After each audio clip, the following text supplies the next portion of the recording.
PSG 이적 이전에는 크게 알려지지 않았던 이강인은 훌륭한 발견이라는 것을 입증하고 있다며 이강인은 PSG에서 사랑을 받을 선수다. 프랑스의 소풋은 AC밀란전에서 에머리, 우가르테의 한계를 봤다. 올 시즌 비티냐, 에머리, 우가르테 트리오는 꽤 좋은 활약을 펼쳤다. 하지만 AC밀란을 상대로 좋은 성적을 거두지 못했다. 이런 상황에서 PSG가 상위권을 목표로 삼을 수 있을까? 그들을 떠나야 한다고 보도했습니다. 이어 그들은 큰 압박을 받으면 방향을 돌리기 어려워했다.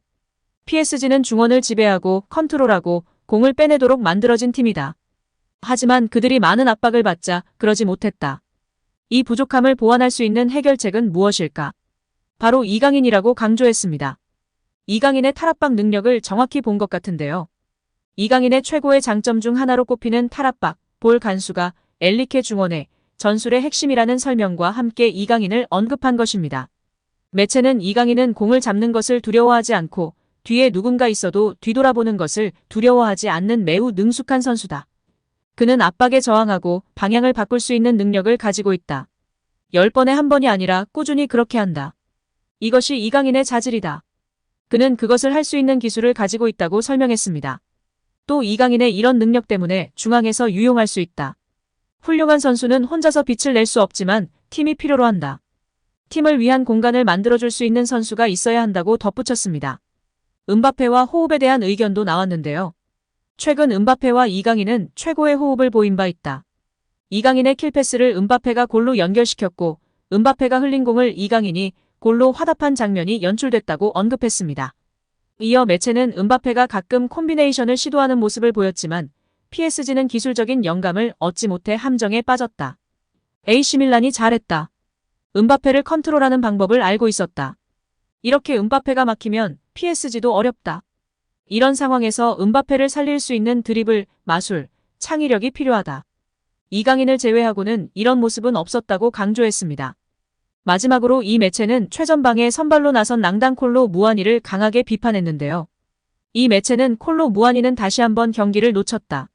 레벨이 부족한 것이다. 적응의 문제다.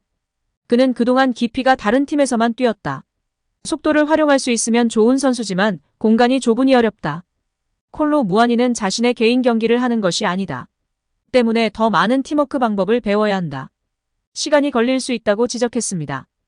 여기에 올 시즌 파리 생제르맹이 영입한 선수 중에서 이강인의 활약이 높게 평가받고 있습니다. 프랑스 매체 르텐스포르트는 9일 PSG가 올 여름 이적 시장에서 영입한 선수들에 대해 언급했는데요. PSG는 지난 시즌 종료 이후 메시와 네이마르가 팀을 떠났지만 올 여름 이적 시장을 통해 이강인을 포함해 덴벨레, 무아니, 하무스, 아센시오, 우가르테, 에르난데스, 슈크리니아르 등 10명이 넘는 선수들을 영입해 선수단을 개편했습니다. 르텐스포르트는 PSG는 지난 여름 이적 시장을 통해 선수단을 새롭게 단장했다. 많은 선수들이 PSG에 합류했고 일부는 시즌 시작부터 인상을 남겼다며 PSG는 메시나 네이마르 같은 스타들이 사라졌고 프랑스 국적을 가진 선수들로 대체됐다. PSG에 좀 더 프랑스의 정체성을 부여했고 무아니와 덴벨레가 합류했다. PSG는 신예 미드필더 우가르테 영입을 위해 거의 6천만 유로를 지출하는 도박을 했다. 지난 시즌 부상으로 활약이 적었던 슈크리니아르는 PSG에서 부활했다고 평가했습니다. 특히 가장 예상치 못한 활약을 펼친 선수는 이강인이다. PSG 이적 이전에는 크게 알려지지 않았던 이강인은 훌륭한 발견이라는 것을 입증하고 있다며 이강인은 PSG에서 사랑을 받을 선수다. 차분한 성격과 함께 기술이 뛰어나다고 조명했습니다. 이강인의 바르셀로나전 선발 출전이 예상됩니다. 파리 생제르맹은 11일 오전 4시 프랑스 파리에 위치한 파르크 대 프랭스에서 열리는 챔피언스리그 8강 1차전에서 바르셀로나와 맞대결을 치릅니다. 이제는 정말 빅이어를 들어올릴 때가 된 PSG, 최근 잃어버린 명성을 다시 찾고자 하는 바르셀로나의 맞대결입니다. 결과를 쉽게 예측할 순 없는데요. 두 팀 모두 최근 분위기가 나쁘지 않습니다. 축구 통계 매체 후스코어드 기준 PSG는 공식전 6경기에서 4승 2무를 기록하고 있으며 바르셀로나는 공식전 6경기에서 5승 1무를 올리고 있습니다. 두 팀은 UCL에서 꽤나 자주 만났습니다. 첫 만남은 1994년도 시즌 8강. 당시 PSG가 합산 스코어 3대2로 4강에 진출했습니다. 1996년도 시즌엔 커비너스컵 결승전에서 만났고 바르셀로나가 1대0 승리를 거두며 우승을 차지했습니다. 그 다음 만남은 2012년도 시즌. 이때부터 두 팀은 잦은 간격으로 별들의 전쟁에서 맞대결을 치렀습니다. 가장 충격적인 시즌은 2016년도 시즌이었습니다.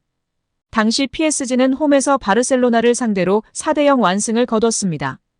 원정에서 3점 차 이상 패배만 아니면 무난하게 8강에 올라갈 수 있는 상황.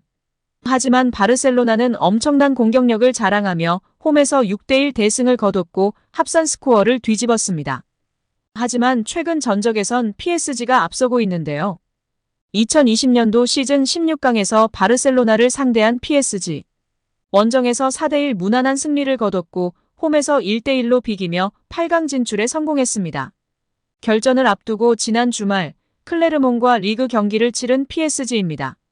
루이스 엘리케 감독은 주중 경기를 위해 로테이션을 가동했습니다. 킬리안 은바페, 마르퀴뇨스, 아치라프 하키미, 잘루이지 돈나룸마, 비티냐 등 주전 선수들을 모두 후보로 내렸습니다. 이강인 역시 이날 벤치에서 시작했습니다. 이강인은 후반 22분 세니 마율로와 교체돼 그라운드를 약 23분가량 누볐습니다. 짧은 시간이었지만 이강인은 드리블 성공 2회, 지상 경합 승리 2회 등을 기록하며 번뜩이는 움직임을 가져갔습니다. 휴식을 취한 이강인. 바르셀로나전 선발 출전이 예상되는데요. 프랑스 매체 르 파리지앵은 이강인은 수요일에 열릴 바르셀로나전에서 은바페, 우스만 덴벨레와 함께 선발로 나설 것이 유력하다라고 전했습니다. 이어 매체는 공격진에서는 킬리안 은바페, 우스만 덴벨레와 함께 나설 세 번째 공격수로 누가 나설지가 관건이다. 곤살로 하모스, 무아니, 이강인 등 전혀 다른 타입의 세 선수가 경합하고 있다. 현재로서는 누가 자리를 차지할지 말하기 어렵다면서도 엘리케의 코치진은 이강인이 이들보다 앞서 있다고 평가하고 있다라고 주장했습니다. 스페인의 문도 데포르티보 역시 PSG가 바르셀로나전을 위해 핵심 자원을 아꼈다고 분석했습니다.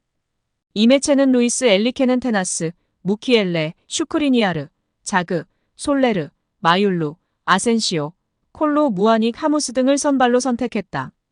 이강인을 비롯해 돈나룸마, 마르키뉴스, 비티냐, 은바페, 덴벨레 등이 벤치에서 출발했다.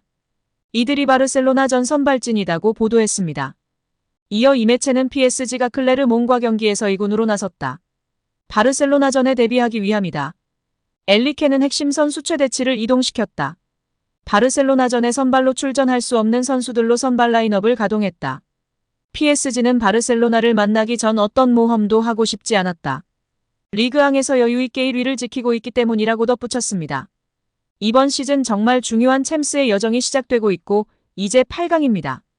8강 1차전 홈 경기이기 때문에 반드시 이겨야 하고 점수 차이가 클수록 좋은데요. 과연 우리 이강인 선수 어떤 모습을 보여줄까요? 스페인에서 뛰었기 때문에 믿고 중용할 것 같고 맹활약할 것 같은 예감입니다.